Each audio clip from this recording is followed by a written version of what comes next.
지금 보고 있는 것이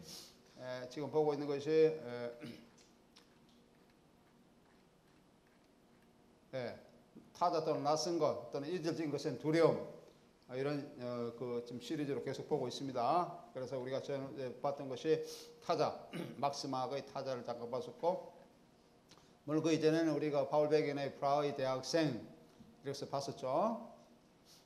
뭐에 연관되는 영화로서는 어터 리페르트의 호문클루스 같은 영화를 들 수가 있겠고요.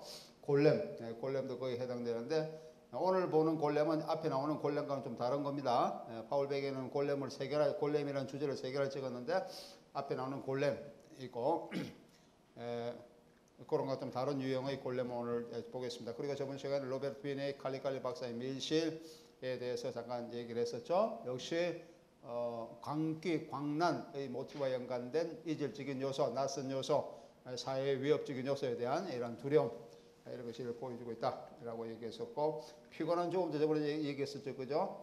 타자 성서의 환상 또는 죽음, 이런 피곤한 죽음, 그 동화와 연관돼서 나타나고 있는 독일 미녀, 피곤한 죽음이 하나의 독일 미녀다라고 할 정도로 이런 그 죽음의 이미지가 굉장히 가깝게 느껴지는 이런 관점, 그 표현적 시대의 사람, 흔히 그 세계 종말의 그런 그 관점과 연관돼서 이렇게 강하게 드러나고 있는 이런 죽음의 모티브가 나타나고 있다고 얘기를 했습니다.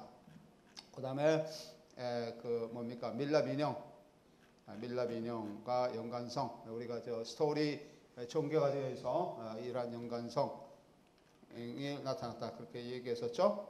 그리고 밀라 인형의 밀실, 그리고 그런 관계를 저번 시간에 얘기했습니다. 오늘은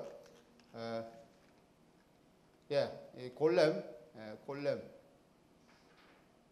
대해서 같이 한번 보도록 하겠습니다. 골렘은 공포를 자아내는 낭만주의의 환상적인 요소와 표현주의 영화의 모티브들이 함께 연관되어서 나타나고 있는 그런 것이라고 얘기를 할 수가 있습니다. 그래서 이 골렘은 파울 베겐의 작품인데, 파울 베겐은 골렘을 3가지의 유형의 골렘을 영화했죠. 하나는 그 헨리 가렌과 함께 골렘, 아까 내가 1914년 작품 양계했었고, 골렘과 무희, 골렘 오스 디 텐서린 1917년에 그런 것이 있었고, 오늘 보게 되는 골렘, 그건 어떻게 세상에 나오는가, 또는 세상에 온 골렘, 이런 것이 지금 우리가 지금 보고자 하는 그런 골렘의 1920년대 영화입니다. 골렘의 영화를 같이 한번 보도록 하겠습니다. 이것도 역시 마찬가지로 골렘은 인조인간이죠. 인조인간의 관점. 이 인조인간의 관점은 뒤에 프리스처랑의 메트로폴리스라는 영화가 있어요. 메트로폴리스의 사이보그의 그런 관점, 이렇게 보면 인조인간의 그런 관점이라도 얘기할 수 있죠. 그와도 연관이 있다고도 얘기를 할 수가 있습니다.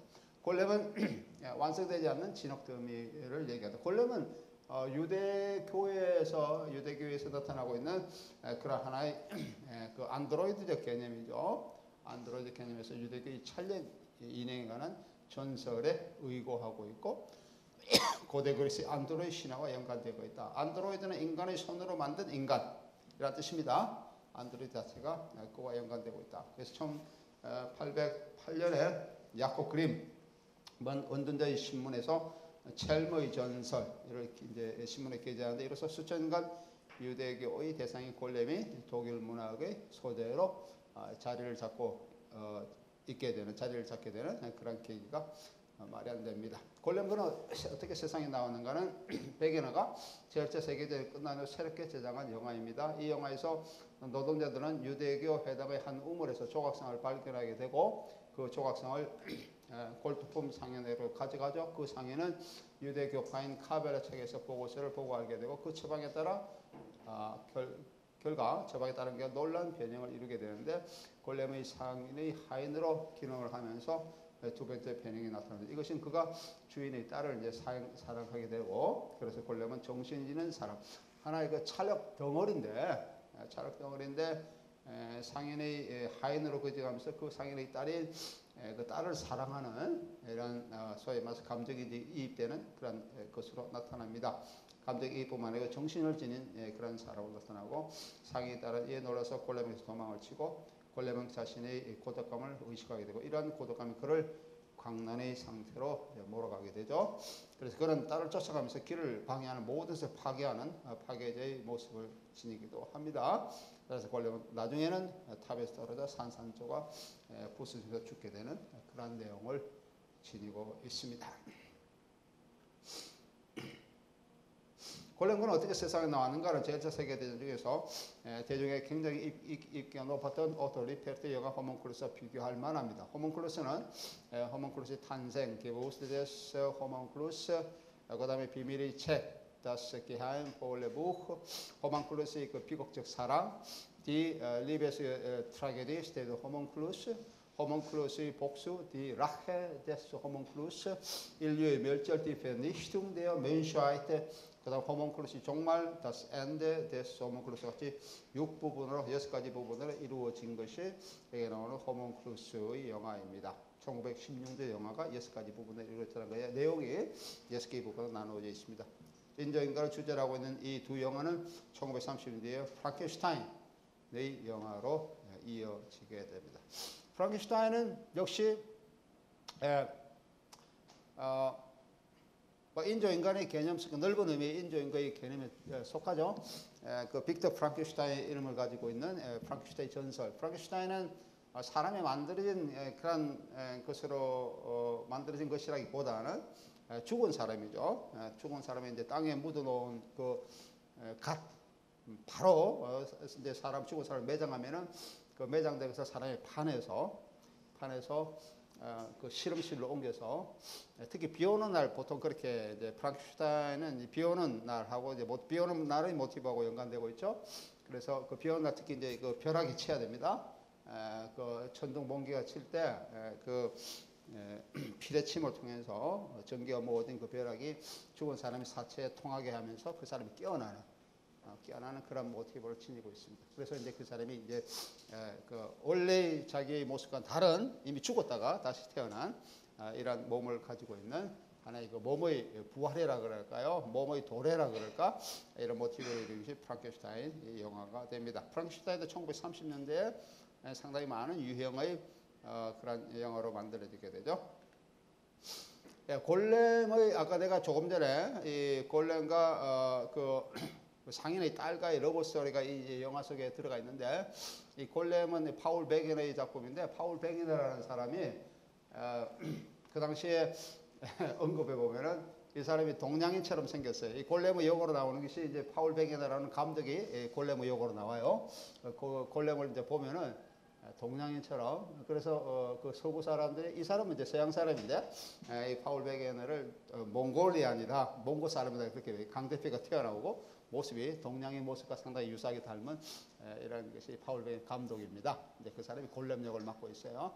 그래서 영화 배우가 영화 감독이 배우가 아니고 영화 감독은 원래 영화 속에 잘 드러나지 않잖아요.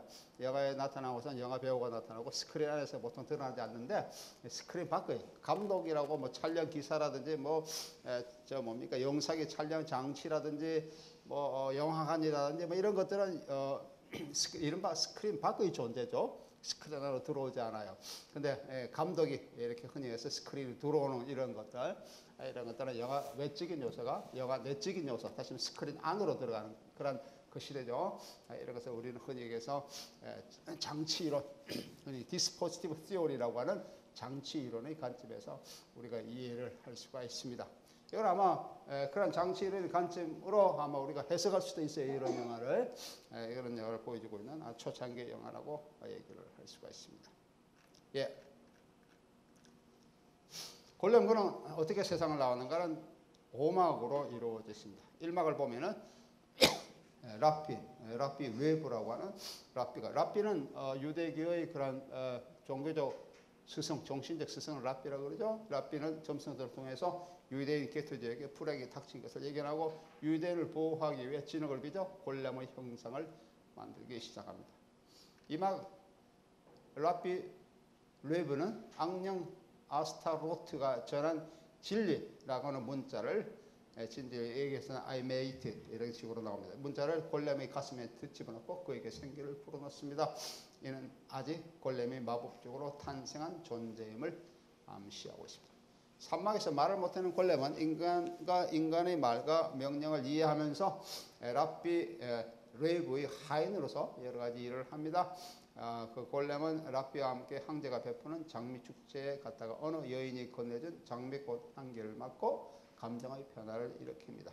이 부분은 골렘이 비인간적 존재에서 인간적인 존재로 변화하는 것을 암시하고 있고, 그럼에도 말하지 못한다는 그 골렘의 비인간적인 존재가 여전히 부각되고 있는 것이라고 얘기를 할 수 있죠. 이 점이 골렘의 이중적 의미의 존재자라고 하는 것을 보여주고 있습니다.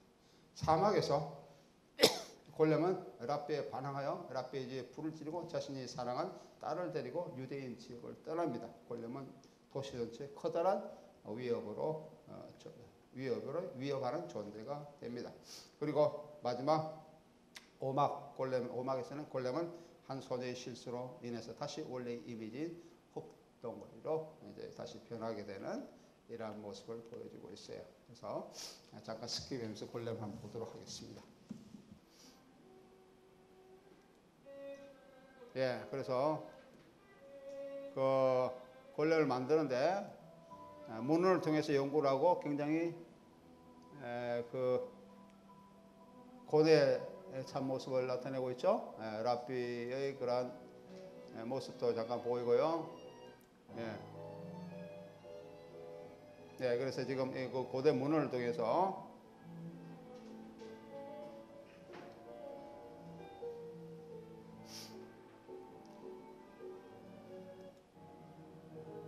이렇게 이제 골렘의 형상화 그 문헌에 대한 그런 법칙에 따라서 골렘을 형상을 하고 아까의 아스타로스 악령 아스타로스의 그런 주문을 이제 새겨 넣으려고 하고 있는 그런 모습입니다. 그래서 저희 흔히 문의 모티브가 표현제 영화에서 거대한 문의 모티브가 많이 나타나요. 아까 우리 전에 우리 피곤한 죽음 이런 데서도 나타났었죠. 거대한 문, 이게 장벽, 아니면 메트로폴리스도 나중에 볼 건데 거기도 거대한 문 나타나요. 이게 이제 밤과 낮을 구분하고 지상과 지하를 구분하는 이러한 이미지로서의 거대한 모습도 나타나고 있는데 여기도 마찬가지로 이 문의 모티브가 상당히 강하게 드러나고 있습니다. 여기 이제 그 게토 유대인들이 사는 게토 지역의 모습을 보여주고 있어요.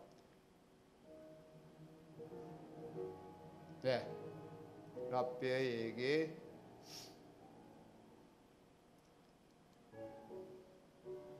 이건 아까 랍비의 딸입니다. 딸로서 나타나고 있는 부분이고요. 이제 이거는 사자, 궁에서 사자가 와가지고 얘기하는 부분이 나와 있고요. 여기 이제 2장에 이게 골렘의 모습이 형상화되고 있죠. 아까 그 골렘으로 보이는 그 사람이 이제 이 영화 감독이에요. 파울 베게는 상당히 동양인처럼 생겼죠. 동양인 모습을 하고 있는 이것이 이제 골렘의 이미지입니다. 그래서 형상을 다 만들어 가지고 점점 이제 생기를 부르는데 아까 여기 이 부분은 아까 그 산막 부분에서 장미 축제 아까 장미 축제를 이제 알리는 그런 그 왕궁의 사절이 아까 어떤 것을 보여주고 있죠. 이제 산막에서는 이러한 장미 축제에 가는 이런 관점을 보여주고 있습니다. 그래서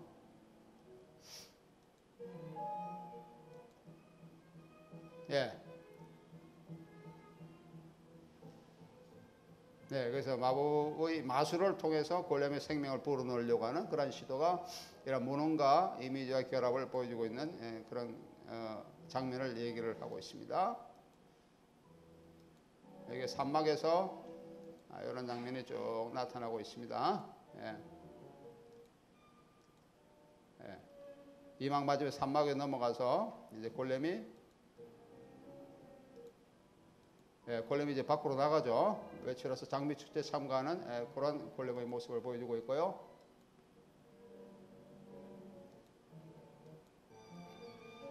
네, 축제에 참가한 골렘이에요. 축제 골렘의 그런 관점하고 사람들의 기이한 모습, 역시 그 어떤 사회에 아직까지 위협이 되지 못하지만 이질적인 모습, 이런 모습으로서 골렘이 나타나고 있습니다.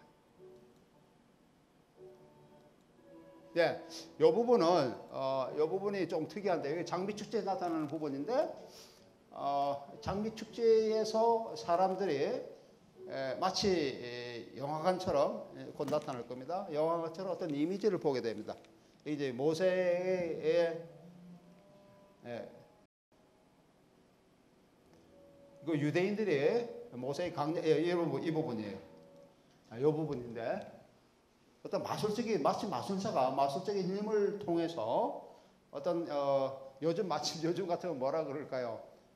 요즘 같으면 우리가 그 디지털 시대에 증강현실처럼 어떤 이미지를 이렇게 띄우듯이 마술사가 설교를 하면서 설법을 하면서 이런 그 시대의 상황을 이미지화 보여주고 있는 이 영화는 참 특이한 영화예요. 이 골렘이. 그래서 이제 광야에서 이스라엘 백성들이 모세의 그런 지도에 따라서 이렇게 움직이는, 이동하는 그런 장면을 보여주고 있는 것입니다. 좀 특이하죠? 이 부분 잠깐 볼까요?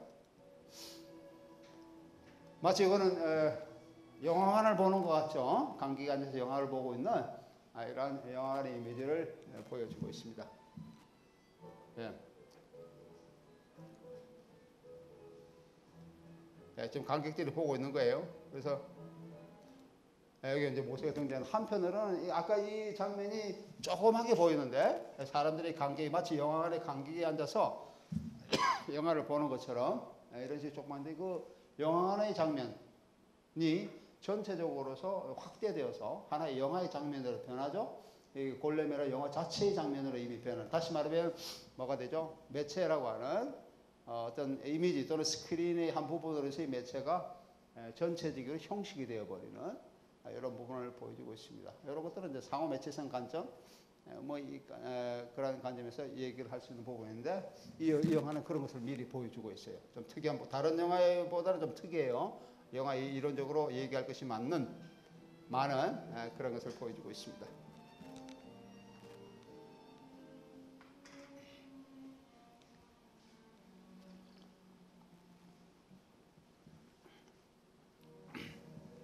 예. 그래서 계속 이 부분이에요.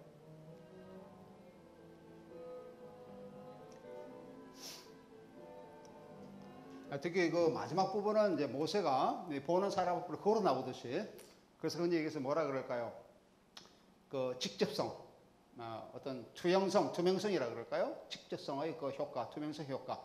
마치 그 초창기 영화에서 기차, 그죠? 기차가 이렇게 어떤 실내에서 기차가 돌아가는 모습을 봤을 때, 그 르메르 형제의 그 시에타 역에 도착하는 기차라는 영화이죠. 그런 영화를 봤을 때 사람들이 놀라서 기차가 마치 자기 앞에 덮칠 것 같은, 자기를 이렇게 치일 것 같은 그런 뭐랄까요, 이미지 때문에 그건 직접성이죠. 영화는 매체죠. 매체는 매개적인 그런 도구인데 이렇게 직접적으로 자기가 다가오는 것에 놀라서 도망가는 것처럼 요 앞 장면 요것도 마찬가지입니다. 자기들이 보는 관상이 중에서 그 등장인물이 이제 모세라고 이제 설명되고 있는 등장인물이 자기 앞에 다가오니까 놀라서 이 사람들을 막 이렇게 피하는 이런 장면을 보여주고 있습니다. 르메르 형제의 그 시에타 역에 도착하는 열차처럼 굉장히 유사한 장면이라고 얘기를 할 수가 있어요. 예. 그래서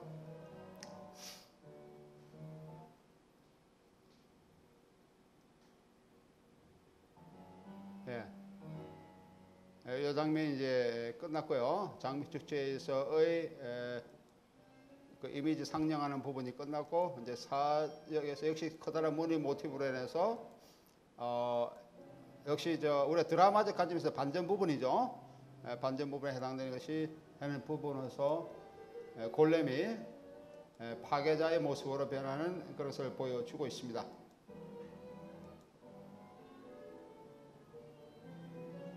이런 부분이 이제 잊어진 것의 요소에 대한 두려움, 그죠? 뭐 그게 어떤 괴물로 나타날 수도 있고, 어떤 마법사로 나타날 수도 있고, 근데 여기서는 이제 인조인간으로 나타나고 있는 부분이죠.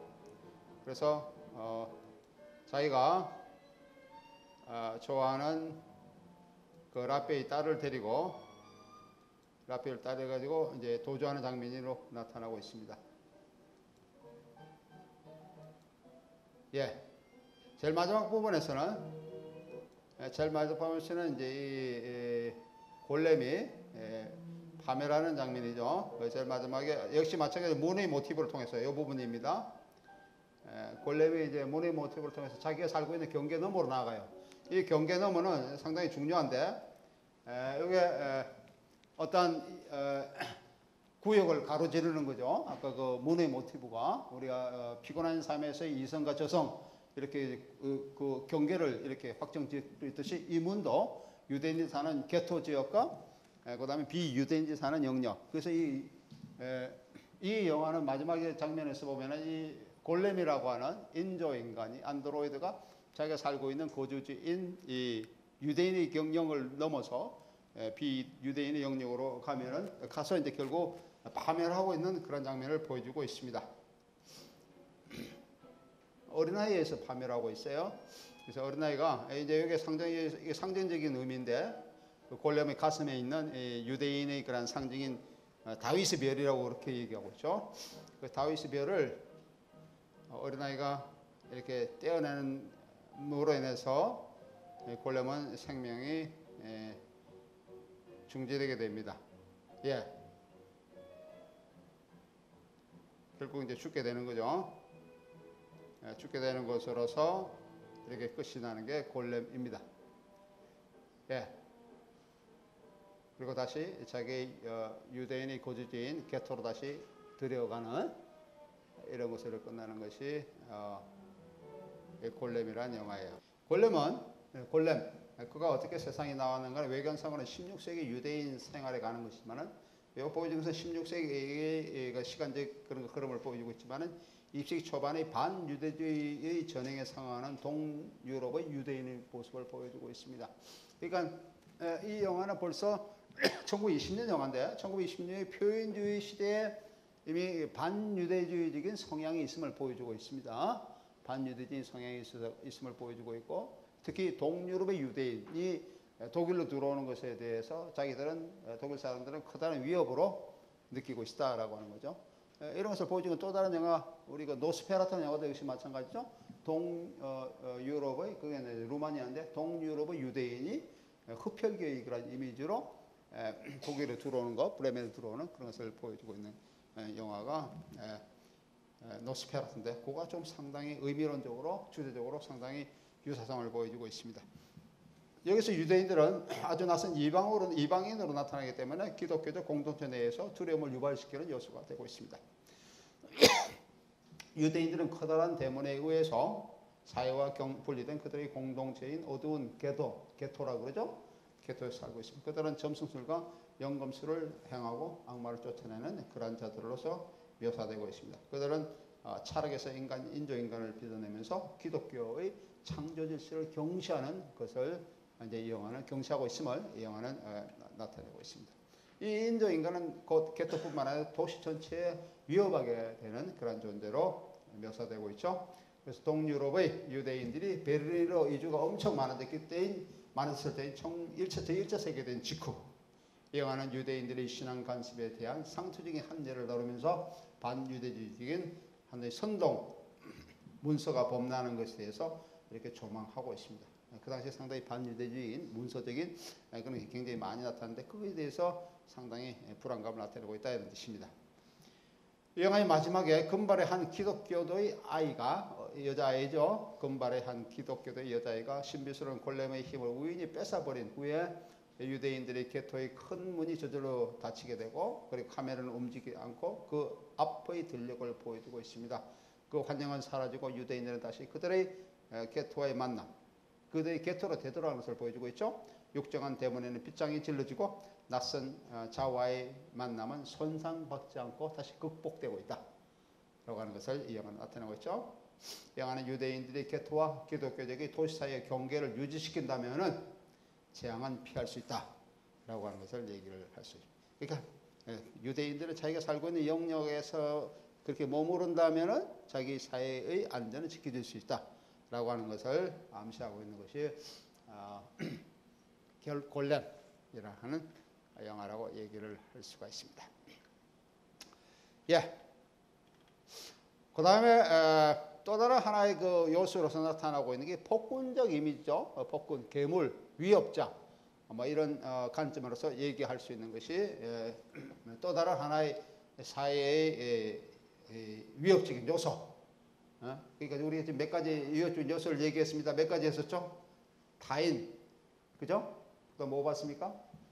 타인, 우리 조금 전에 본 것처럼 인조인가, 그죠? 그 다음에 낯선 자, 그 다음에 이질적인 그런 자, 뭐 정신청란자, 광귀 어린 자, 뭐 이런 것들은 또 다른 하나의 그런 사회적 위협적인 요소가 이 폭군적 이미지, 폭군의 이미지라고 얘기를 했습니다. 폭군 영화를 할 수 있는데, 이 폭군 영화가 그 프리드리히 윌헬m 무르나우의 고전적인 흡혈귀 영화, 내가 조금 전에 얘기했던 흡혈귀 노스페라투와도 얘기할 수 있고, 또는 로베르트 비나 우리가 봤던 로베르트 비네의 칼리가리 박사의 밀실 이런 것도 역시 폭군 영화, 흔히 해서 티라는 필름에라고도 얘기를 할 수 있습니다. 티라는 필름의 폭군 영화라고도 얘기를 할 수 있죠. 예, 노스페라투. 노스페라투는 우리가 저번 시간에 노스페라투 봤습니까? 보진 않았죠? 노스페라투 잠깐 보도록 하겠습니다. 노스페라투는 반유대주의 서사구조와 모티브를 지니고 있습니다. 이제 많은 동유럽의 유대인들이 고향이로 한 멀리 떨어진 루마니아의 지벤비르겐의 고장에서 한 낯선 불청객이 패스트를 가지고 옵니다. 패스트. 예, 이 질병은 그가 브레멘에 도착하자마자 급속하게 퍼지게 되는, 배를 타고 브레멘으로 돌아오는 흡혈귀 노스페라투의 이미지는 쥐의 이미지죠. 쥐의 이미지로 나타납니다. 그래서 이 유대인을 쥐로 묘사하는 이 이미지는 독일의 영화에서 어떻게 보면 상당히 토포스를 형성하고 있다라고도 얘기를 할 수가 있어요.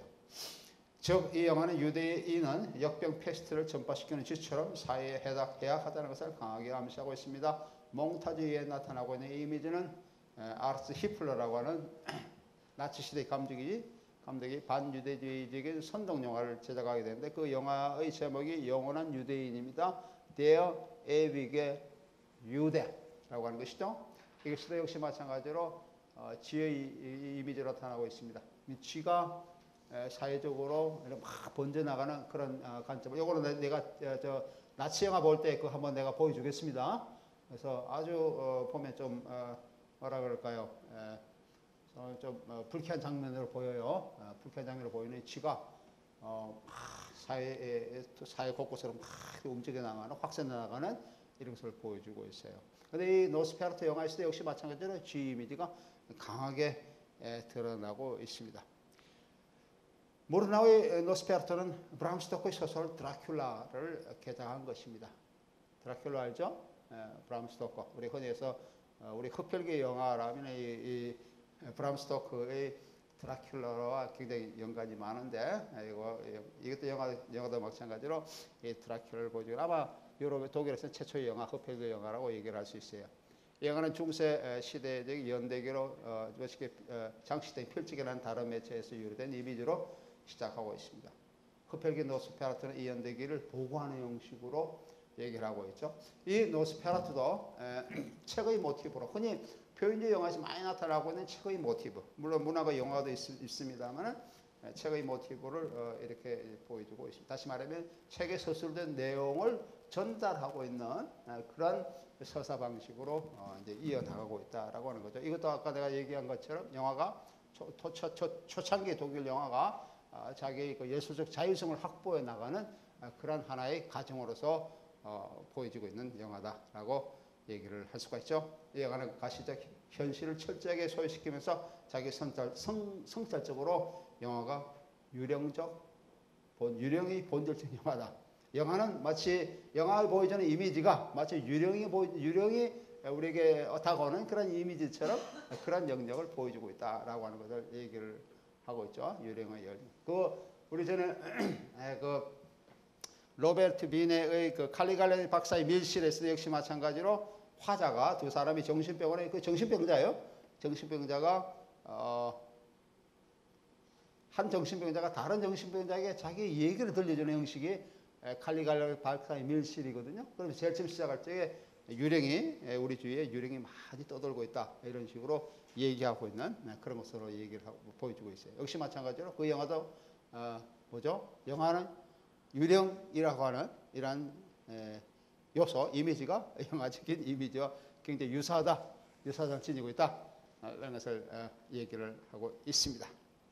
예, 잠깐 보도록 하겠습니다. 노스페라투.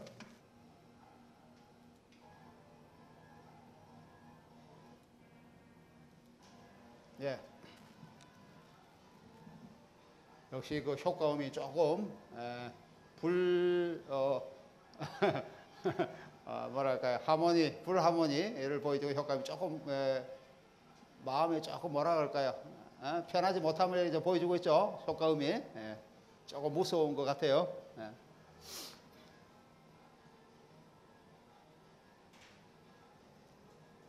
이것도 역시 마찬가지로 1장, 2장, 3장 이런 식으로 이루어지고 있는데, 아까 얘기한 것처럼 이 영화의 시작이 1838년 비스포르크의 대죽음 기록, 이제 패스트에서 사람들이 많이 죽어가는 그런 걸 기록인데, 역시 뭘 얘기하고 있습니까? 여기서 뭘 얘기하고 있어요? 역시 마찬가지로 뭘 아까 얘기했죠? 책의 모티브로 시작한다라고 하는 거죠. 이 영화의 서사가 이러한 기록의 내용을 전달하고 있다라고 하는 거죠. 이게 이른바 책의 모티브. 넓은 의미의 문학의 영화의 영역이라고 얘기를 할 수가 있습니다. 이런 걸 보여주고 있습니다. Outside humorously über das Großstädte in Bisburg 그렇게 하고 있죠. 그러니까 비스보르그 지방에서의 커다란 죽음에 관한 그런 기록이다라고 했죠. 그래서 Anno Domini 1838 이렇게 되고 있어요. 1838년 이 내용을 보여주고 있다.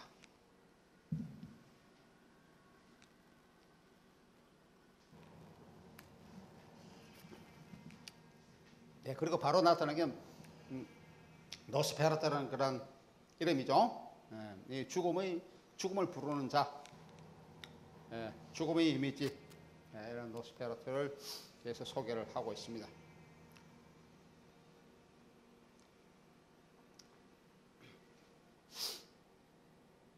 소련에 부르지 말라 그러면 생명적 영상이 희미한 그림자로 변하고 악몽이 당신의 피 속에 삭들 것이다. 상당히 좀 무시무시하죠. 그리고 나는 내 고향 비스포르크에 있었던 대죽음의 전말을 오랫동안 연구해 왔다. 그러니까 여기서는 보이지 않는 어떤 화자가 지금 등장하고 있죠. 화자가 1인칭 화자예요. 나는 내가 연구한 얘기 이것을 이제 전달하겠다. 그래서 여기 나오는 주인공이 후터라고 하는 사람이 있고 그 안에 후터와 엘렌의 이 얘기를 하겠다라고 하는 거죠.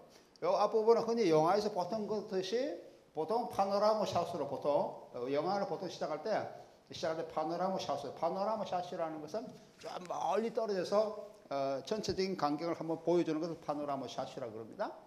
파노라마 샷으로 전체적인 어떤 그 뭐라 할까요?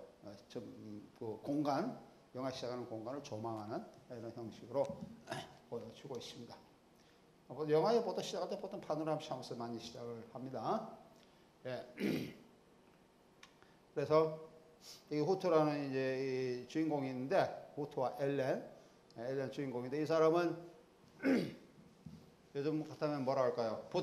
부동산 이모빌리언 독일의 이모빌리언을 그렇게 얘기하는데 부동산 회사의 직원입니다. 회사의 직원인데 이 부동산 회사로 노스페라투라고 하는 지벤베르크라고 하는 어디입니까? 루마니아의 지방에 살고 있는 한 백작.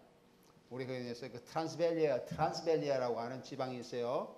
루마니아의 트란스벨리아라고 하는 백작. 우리 흔히 얘기해서 드라큘라 백작이라고 하는 그 백작입니다. 백작이 자기가 여기 살고 있는 이 사람이 살고 있는 브레멘 근처의 땅인데 그게 집을 하나 사겠다. 그러니까 이제 부동산 구입이에요. 부동산 구입에 대한 내용을 전달하니까 의향을 전달하니까 이 이모빌리언 이 부동산 회사에서 후트라고 하는 이 주인공 이 사람을 그 사람에게 이제 파견 보냅니다. 계약서를 작성하기 위해서 부동산을 집을 팔기 위해서 자기 직원을 이제 이렇게 영업차로 보내는 거죠. 그래서 이 영화는 이 사람이 갔다가 돌아오는 것으로 끝나요. 영화 자체는 그런 거 어떻게 볼 수 있어요? 그 당시에 어떻게 보면은 요즘 같으면 차를 타고 다니는 로드무비 형식 비슷하죠. 그래서 이 사람이 여정이 이제 마차를 타고 말을 타고 쭉 가는 여정을 갔다가 이 노스페라투 사는 사람 백작에 가서 거기에서 이제 이 사람 흡혈귀이기 때문에 거기에서 이제 물리게 됩니다. 그래서 이제 자기도 흡혈귀가 돼서 다시 돌아오는 이런 과정을 이제 보여주고 있습니다. 그래서 그 로마니아까지 갔다가 지벤베르까지 갔다가 다시 돌아오는 여정. 그 여정 속에 나타나고 있는 책의 모티브가 계속 이렇게 책의 모티브에 계속 중간중간에 책의 내용이 나옵니다. 이 부분에서 어떻게 내용이 나오고 어떤 내용이 나오고 그렇게 이제 내용이 나오면서 돌아오는 과정에서 노스페라투 이미지가 흔히 얘기해서 흡혈귀 이미지가 굉장히 부각이 됩니다. 부각이 되고 그 다음 사람들이 막 죽어가는 그런 것으로서 이어지고 있어요.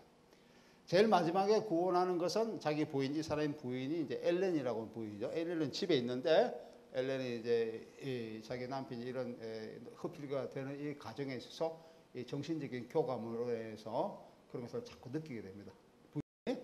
그래서 마지막에 흡혈귀가 브레멘 근처의 땅에 와서도 이 후터라고 하는 이제 자기 하수인이 됐죠. 이 사람은 이미 흡혈귀가 됐기 때문에 이 사람 부인한테 가가지고도 역시 마찬가지로 흡혈귀를 만들려고 하는 이런 마지막 순간에 이제 부인이 이 흡혈귀를 새벽이 넘도록 흔히 그 드라큘라의 영화에서 나타난 것처럼 붙들고 있음으로써 이제 뭐랄까요, 그 흡혈귀를 제거하는 그런 영화로 이루어져 있습니다. 근데 그 과정에서 많은 사람들이 죽어요. 아까 패스트라는 역병 때문에 그 죽음에 대한 그 죽음의 모티브, 아까 크로센 죽음, 커다란 죽음이 있었죠. 그 죽음의 모티브가 이 영화를 지배하는 거의 커다란 모티브라고 얘기를 할 수가 있습니다. 그래서 잠깐 더 보겠습니다. 네.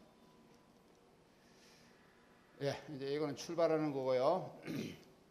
이제 이거 시작하는 부분이고, 예, 이제 제때 말을 타고 떠나죠. 예, 로드무비 형식으로 말을 타고 어느 이제 숙박소에 머물렀어요. 숙박소에 머물렀는데 어디를 가냐 하니까 거기 간다 그러니까 사람들이 굉장히 두려운 마음으로 만류하는 거죠. 거기 가서는 안 된다 라고 하는 그런 관점으로 계속 만류를 하고 있는 겁니다. 이 부분도 아까처럼 그 가정에서 책의 모티브가 계속 나타나고 있죠. 노스페라투, 먹이 찾는 새들의 울음소리처럼 들리는 의뢰입니다. 소리내어 부르지 말라라고 하는 그런 것으로서 나타나고 있습니다.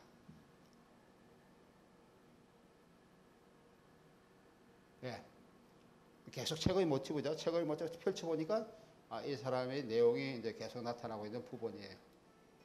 그래도 위대한 때 동물들이 예매하는 것처럼 사람들은 언제나 위험함을 알지 못한다. 라고 하는 책의 내용이 계속 서술되고 있습니다. 예.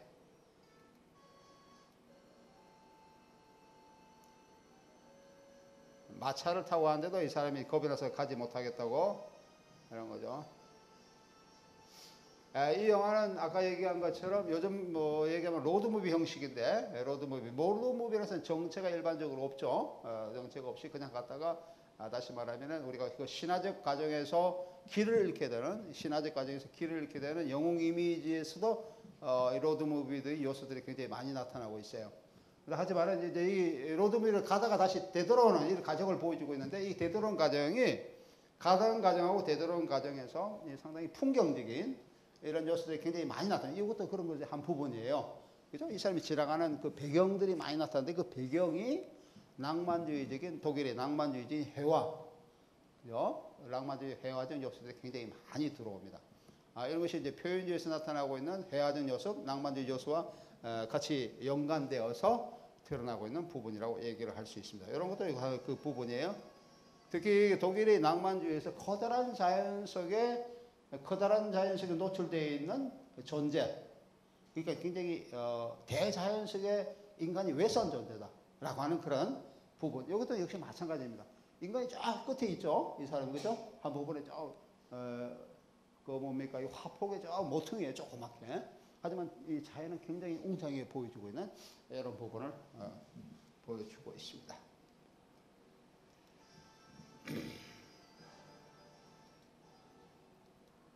예.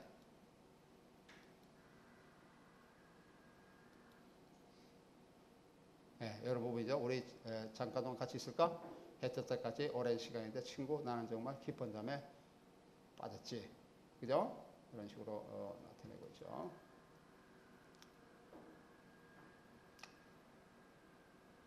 예, 지금 이게 이제 노스페라토예요. 노스페 집에 그 사람이 이제 저택에 도착했는데 노스페라토가 자기를 이렇게 맞이하고 있습니다.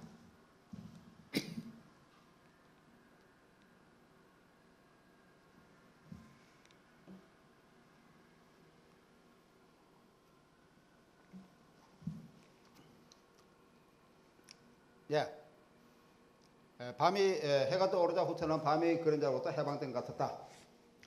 라고 하는 이건 이제 해설이죠. 해설자의 자막이 이제 들어오고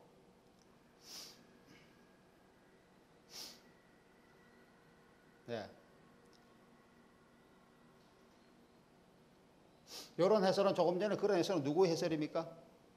제일 처음에 1인칭이죠. 내가 그 얘기를 비스포르크의 대죽음의 기록에 나타나고 있는 그런 내용을 내가 전달하겠다라고 얘기하죠. 내가 그런 것을 경험한 한 부분을 전달하겠다고 얘기해서 해설자들은 계속 1인칭 해설자의 그런 해설로서 좀 이어지고 있다고 생각을 할 수가 있어요.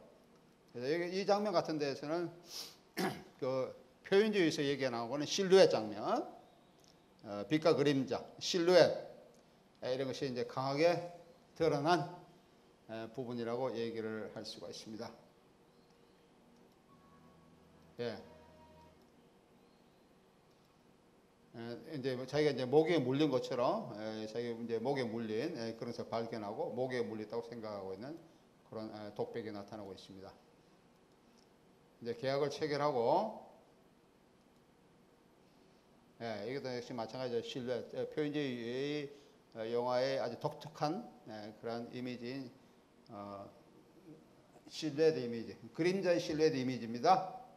그림자 실루엣 이미지를 보여주고 있고요.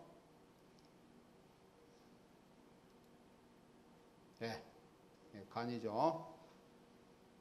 간의 이미지 속에서 나타나고 있는 것을 보여줍니다. 이거는 이제 그 브레멘시의 사람들이 이제 죽어가는 패스트 질병, 어떤 역병에서 죽어가는 이런 과정을 보여주고 이 역병의 원인이 무엇인지 찾고자 하는 그러한 사람들의 노력들 그리고 그런 사람들 중에 많은 사람들이 죽어가기 이전에 상태가 막 미쳐버리는 감기, 그 표현주의인 감기의 모티브도 상당히 죽음과 감기입니다. 죽음의 감기 모티브도 상당히 강하게 영화 속에 드러나고 있습니다. 자연과학적인 그런 것을 보여주고 있고요. 이런 것도 아까 내가 그 누굽니까 표현주의, 낭만주의적인 회화의 그런 것을 보여주고 있는 한 부분이라고 얘기할 수 있습니다. 대자연 앞에 이게 이제 뭐 바닷가라 그럴까요? 대자연 앞에 아주 왜소하게, 외롭게, 고독하게 서 있는 인간의 모습들 이런 것들이 이 영화에 상당히 강하게 드러나고 있습니다. 예.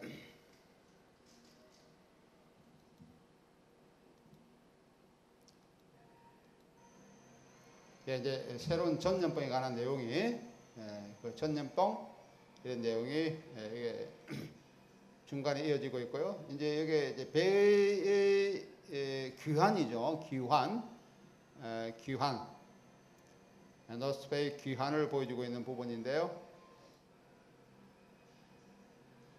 노스페의 귀환과 이게 나오는 후터의 귀환 같이 이제 이루어지고 있습니다. 이제 배에 있는 사람들이 다 노스페라토에서 다 죽어가죠. 죽어가고 있습니다. 그리고 같은 시간에 그 흡혈귀의 조금 전에 나왔던 거 다시 볼까요? 그 배의 귀환의 이미지인데 이건 엘렌입니다. 후토의 그 부인이 엘렌이 자기 남편을 기다리면서 불길한 그런 예감에 빠져들고 있는 거, 그죠?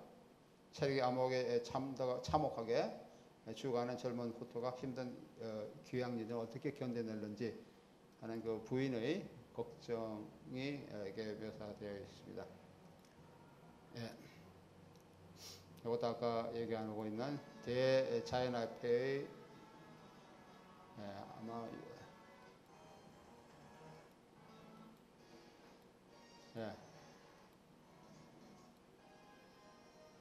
선원들 이제 거기 다 죽어가는 그런 사람들의 관점을 항해사의 일지라 그럴까요? 이런 관점이 여기에 묘사되고 있습니다. 시장은 전쟁을 막기 위해서 전주신사의 병원으로 이송을 금할 것을 모든 사람들에게 얘기해주고 있죠.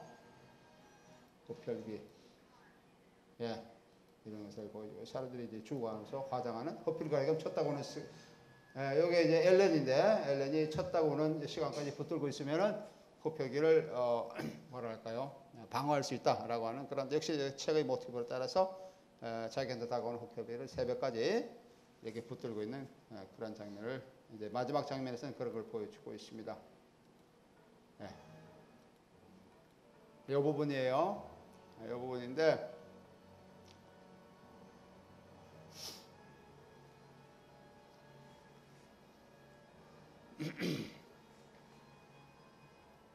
마지막 부분에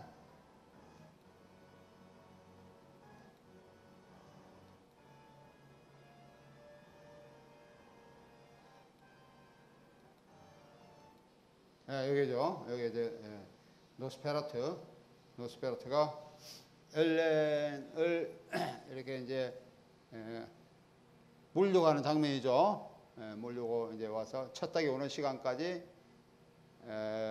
엘렌이 노스페라를 붙들고 있음으로 인해서 역병이 퇴치되고 있는 한 여인의 힘으로 그 사이에 뭐랄까요? 아주 침범했었던 그런 낯선 자, 이게 아주 죽음을 가져오는 흡혈귀죠. 흡혈귀를 결국 극복할 수 있는 역시 긍정적인 메시지를 보여주고 있습니다. 예, 우리 아까 저게 요거 저 지의 이미지 이걸 못 봤는데요. 잠깐 볼까요? 흡혈귀인데 여기 어디 부분 같아요? 사람들이 이제 노스페라토에서 사람들 다 죽어갑니다. 죽어가고 만약에 유령선이죠. 아까 유령의 이미지 얘기해서 얘기했는데 유령선에 혼자 남은 그 노스페라토와 함께 쥐들이 갑판에 이렇게 넘쳐나는 그런 장면들을 보여주고 있는 부분입니다.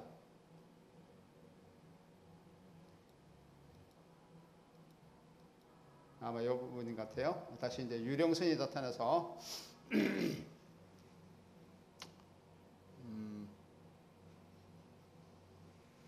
예, 그 부분 좀 찾기가 좀 그런데요.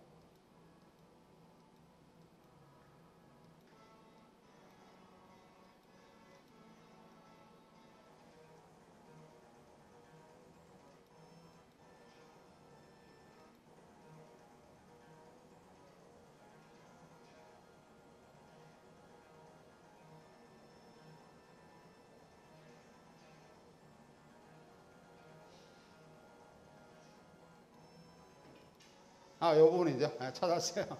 이 부분이 노스페라토 먼저 올라오고, 같이 쥐들이 이렇게 나타나고 있는 부분. 여기 상당히 유명한 쥐의 모티브 장면입니다. 예. 영화는 공포영화죠. 공포영화에서 나타나고 있는 영화의 조명, 극단적인 카메라 각도, 얘기하지 못한 커팅, 특수효과.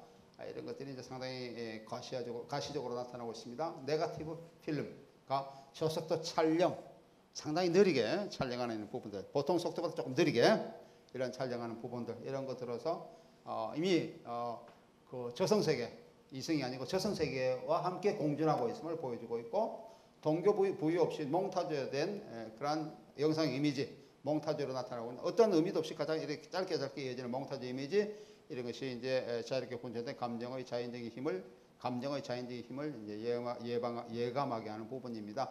몽타주에 의해서 영화는 다의적인 연관성을 지니게 되고 있죠. 특히 흡혈귀와 여자와의 성에 대한 묘사도 이제 제일 마지막 부분에 이제 그런 것을 나타나고 있죠. 공포 영화에서 억압받는 것은 왜곡되고 전율을 일으키는 형식으로 다시 나타나게 되고 있는 것을 보여주고 있고, 이것이 빅토리아 시대의 억압받는 성적인 특징으로서 나타나고 있습니다. 이 성적 특징은 결혼한 사람의 목가적인 삶 속에서 갑작스럽게 나타나게 되고요. 여자가 흡혈귀와 결합한 후에 이은 첫째 날에 대낮에 이 요괴는 사라지고 이 흡혈귀는 사라지고 비로소 젊은 주인공은 자유를 되찾는 이런 이미지를 마지막 장면에 보여주고 있습니다. 아까 이 영화의 제목이 뭐라 그랬죠? 공포의 심포니아라고 그랬죠. Eine Symphonie des Grauens. Grauen이라는 동사는 무섭게 하다, 두렵다라고 하는 그런 동사이기도 하고 명사이기도 한데요. 이런 것이 부제로서 나타나고 있는 거죠. 그 낯선 낯선 형상, 낯선 이미지, 이질적인 것, 괴물, 요괴, 흡혈귀, 이런 것들이 이질적인 요소로서 사회에 다가오지 못하도록 해야 된다, 이런 것을 보여주고 있는 영화라고 얘기를 할 수가 있습니다. 노스페라투는 무르나우의 10번째 영화가 되죠. 무르나우는 상당히 독일 표현주의 영화에서 중요한 감독인데 1931년도에 43살의 나이로 교통사고로 이 사람이 죽게 됩니다. 그래서 그렇지 않으면 그 이후에도 상당히 많은 영화를 만들었을 그런 감독인데 상당히 일찍 요절하는 그런 삶을 살게 되죠. 그래서 이 사람의 특징은 연극적인 것을 차용하지 않고 영화적 수단을 통해서 독일의 그 표현주의적인 그런 특징들을 묘사하려고 노력을 많이 한 영화라고 얘기를 할 수 있습니다. 그 무르나우의 영화 중에 노스페라투 외에도 루돌프 슈트라스의 동명의 범죄 소설을 영화한 포겔 웨트의 성, 1921년의 영화입니다. 육망으로 구성된 영화로서 석유가 매장된 전답을 백령하려는 농부의 아들 요하네스의 계획, 이 계획은 실패로 끝나는데 이 실패로 끝나는 계획을 보여주고 있는 불타는 전답, 데어 블렌드 아커, 1922년도 영화입니다. 그 다음에 게하르트 하우트만의 쓴 동명의 소설을 영화한 작품으로서 게하르트 하우트만은 독일의 자연주의 드라마 작가입니다. 하우트만의 60주년 생일에 개봉된 환영, 판톰, 역시 또 환영도 유령의 한 부분이죠. 이런 영화들, 이런 영화에서 자연의 촬영, 자연을 이렇게 묘사하는 그 자체도 위협적으로 다가오는 이런 것을 보여주고 있습니다. 아까 우리 노스페라투스도 역시 마찬가지로 자연 묘사 이미지가 굉장히 많이 나타나고 있습니다. 우리가 조금 스킵해서 봤는데 자세히 보면은 이 사람이 가는 과정 또는 되돌아오는 과정, 그 과정에서 나타나고 있는 몇 가지의 그런 자연적인 모습, 이런 것도 상당히 두려운 것으로서 나타나고 있는데 이 환영이라는 영화에서도 역시 이런 것을 보여주고 있습니다. 두려움, 유령, 꿈, 전율, 전염병, 죽음, 이런 것들은 무르나우의 영화에서 이어지고 있는 주제이기도 하고 중요한 모티브들이기도 합니다. 이런 것들은 두려움, 유령, 꿈, 전율, 전염병, 죽음, 이런 것들은 이제 우리 노스페라투에 거의 다 들어가 있는 모티브이죠. 근데 이제 무르나우의 영화에서는 이것뿐만 아니고 다른 영화에서도 이런 주제들이 상당히 많이 등장한다라고 얘기를 할 수가 있죠. 내가 한두 번 얘기한 것처럼 독일 표현주의 영화에서 연극적인 요소들이 많이 가미되고 있는데 그 연극적 요소는 막스 라인하르트라고 하는 그 시대의 연극의 대부라고 할 수 있는 이론가가 있습니다. 이 사람은 이제 연출가이기도 하고 이론가이기도 한데요. 이런 사람의 영향을 많이 받고 있다. 특히 공간 장식, 빛, 조명이죠. 공간 장식과 조명, 카메라의 움직임, 연기 기술, 이런 것들이 이 사람의 역량이라고 얘기를 할 수가 있습니다. 표현주의 영화에서 특징적인 것이 역시 빛과 그림자의 차이로 인한 그런 어두움을 상당히 강조하고 있고요. 어둠이 자아내고 있는 이런 낯선 그런 분위기, 이질적인 분위기, 그로테스크한 분위기, 이런 것 때문에 독일 표현주의 영화는 특징적이기도 하고 외국이 상당히 높은 그런 평가를 받고 있습니다. 특히 빛과 그 공간을 상당히 잘 사용한 영화라고 얘기를 할 수 있죠. 이런 것들이 환상적인 그 건축술, 환상적인 건축술의 그러한 영향을 받은 것이다 라고 얘기를 할 수가 있습니다.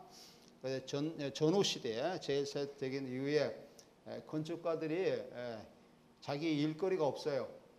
뭐 건축도 하고 집도 건축하고 건물도 짓고 이래야 건축가들이 이래 자기가 일거리를 찾고 자기 생계를 영위할 수 있는데 경제가 워낙 피폐하다 보니까 전후 시대에서 건축가들이 영화로서 많이 들어오게 됩니다. 그래서 영화의 그 무대 조형가 이런 데서 이제 건축가들이 실제로 많이 그 일을 하게 돼요. 그런 관점에서 표현주의 영화에서의 건축설적 기법 이런 것이 유독 두드러지게 보인 이유 중에 하나가 그런 어떤 그 시대의 경제적인 상황과도 무관치 않다라고 얘기를 할 수가 있습니다. 우리가 조금 전에 봤던 그 골렘 이런 영화에서도 그렇게 나타나고 있죠. 반상주의고 중세를 기억나게 하는 중세를 기억나게 하는 장면 공간들 이런 것들이 이제 그런 데서 나타나고 있다라고 얘기를 할 수 있습니다. 칼리갈리 박사에서 나타나고 있는 공간도 그렇게 우리가 얘기를 할 수 있겠죠. 이런 것도 주관성의 가격화와 시간과 공간의 그런 왜곡, 일거리즘, 대각선적 그런 것들, 우리 그 골렘에서 보았던 그런 공간적 모습, 특히 개토를 묘사하는 그런 것들은 굉장히 왜곡된 거, 그죠? 조그마한 공간이 이어지고 있는 이런 것을 보여주고 있잖아요. 이런 것들이 그 공간의 왜곡성을 보여주고 있는 표현주의적인 기법이라고 얘기를 할 수가 있습니다. 조금 이따가 우리가 보게 될 그 마지막 남자에서도 역시 마찬가지로 이런 공간적 모습을 우리가 살펴볼 수가 있어요. 다음으로는 그 실내 영화에서 이제 거리 영화, 흔히 해서 슈트라센 필름 쪽을 한번 살펴보도록 하겠습니다.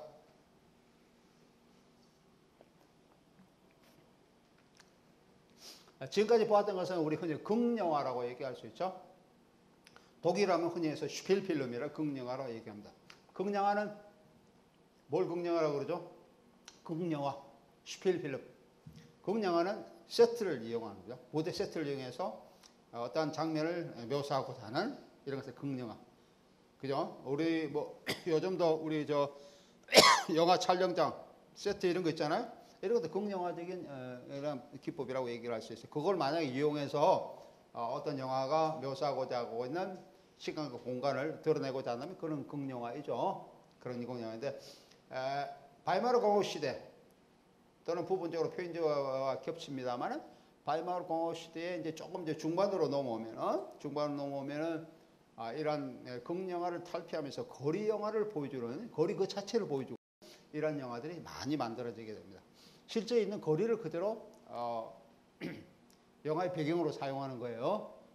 세트 일부러 그걸 세트를 만드는 것이 아니고 그래서 보여주고 있는 거리. 그래서 우리는 거리 영화라고 그럽니다. 그 슈트라센 필름이라고 얘기하는데 이 거리 영화가 독일의 바이마르 공화국 중반에 이제 많이 나타나고 있는 영화. 또 초반에서 중반에서 이어지는 그 시기에 많이 나타나고 영화라고 얘기를 할 수 있습니다. 표현주의 영화에서 그 실내극 영화, 카마슈피 필름 이런 것들이 우리 흔히 아까 보았던 것처럼 사회의 그런 고립, 또는 거기에 살고 있는 사람들의 좌절과 몰락 이런 것을 이제 보여주고 있죠. 이 영화 장르 원래 제한된 좁은 공간에서 벌어지고 있는 제한된 사건을 배경으로 인간의 내면 심리를 잘 보여주고 있는 영화라고 얘기를 할 수 있습니다. 그래서 1920년대 독일의 저명한 영국 연출가였던 예스너, 레오폴드 예스너 같은 사람은 뒷계단 이런 것을 연출하기도 하죠. 뒷계단. 이 뒷계단은 주로 사회 경제적 위기 변혁 속에서 소시민이 겪는 방향상실, 좌절, 소외 이런 것을 그리고 있습니다. 제목 자체가 힌트 트랩이에요. 뒷계단. 앞계단도 아니고 뒷계단. 집의 어떤 뒷면에서 뒷면 나가다는 출구를 보여주고 있는 거죠. 하지만 그 표현지 우리 흔히 이 특성을 얘기하고 있는 과장, 왜곡, 환상 세계 이런 것이 이제 표현지의 그런 시대에 많이 나타나고 있는 건데 이런 것보다는 표현주의의 반대세 나타나기 시작한 신직물주의, 흔히 해서 노예 자클리카이트라고 하는. 이거는 뭐 독일어인데 영어로 표현하면은 new objectivity 뭐 이렇게 번역할 수 있을 것 같아요. 신직물주의. 그러니까 이게 표현주의가 어떤 현실 왜곡 가장 이런 것들이 상당히 많이 들어가 있는데 여기에서 조금 이게 반대적인 그런 하나의 예술적 흐름을 나타내는 것이 신직물주의. 신직물주의는 일상적 삶의 모습을 가능하면은 사실적으로 그리고도 하는 그런 시도. 이런 시도가 신직물주의인데 이 영화는 이거는 신직물주의 아까 뒷계단 이런 영화는 신직물주의적인 그런 관점을 보여주고 있다라고 얘기를 할 수가 있습니다. 당시에 이제 소형화되기 시작했던 그런 카메라, 소형화되는 카메라의 덕분으로 예를 들면 그 무르나우의 마지막 남자 같은 영화, 만델라 같은 영화가 이제 소형화된 카메라 덕분으로 되게 나타나고 있죠. 그래서 마지막 남자는 표현주의의 그런 시대에 표현주의 시대 또는 그 바이마르 공화국이 이전에 전쟁 이전에는 그 왕정 시대였잖아요. 왕정 시대에서 이제 바뀌는 이런 과정을 보여주고 있는 이런 영화에서 소형화된 영화 허리에 차고 이제 특히 그 첫 장면 같은데 보여주고 있는 이런 것들이 이제 새로운 카메라 기법을 선보인 그런 영화라고 얘기를 할 수가 있습니다. 예. 1922년도에 이 뒷계단에 대한 그 평이 이제 나오기 시작했는데요. 특히 이게 나오는 그 세계 무대라는 잡지에서 어떤 평이 나왔냐 그러면 이 영화는 영화의 내면화를 보여주고 있다. 또는 영혼 드라마다. 또는 정신적인 표정술이다. 라고 얘기를 할 수가 있습니다. 어떤 사람의 고뇌하는 영혼을 잘 보여주고 있는 영화가 이 뒷계단이다 라고 하는 영화예요. 그래서 이 영화는 1920년대 초에 아주 유명했던 영국 연출가인 레올프트 예스너의 첫 번째 영화이고요. 그 시나리오는 칼 마이어라고 하는 그 시대의 유명한 그 시나리오 작가가 쓰고 있습니다. 이 영화는 특이한 것이 등장인물이 3명밖에 되지 않습니다. 3명만의 주인공이 나오고 시간과 장소의 통일을 철저히 지키고 있습니다. 그래서 이 영화는 짐 젠에게 아까 그 이 영화를 평가한 짐 젠에게 영화화된 영국이므로 영화의 특정한 그런 잠재성을 부정하고 있다라고도 얘기를 할 수 있습니다. 지금 시간이 다 됐어요. 뒷계단에 대해서 그리고 다음 시간에 계속해서 슈트라센 필름 이 관점에서 계속 얘기를 하도록 하겠어요. 그만.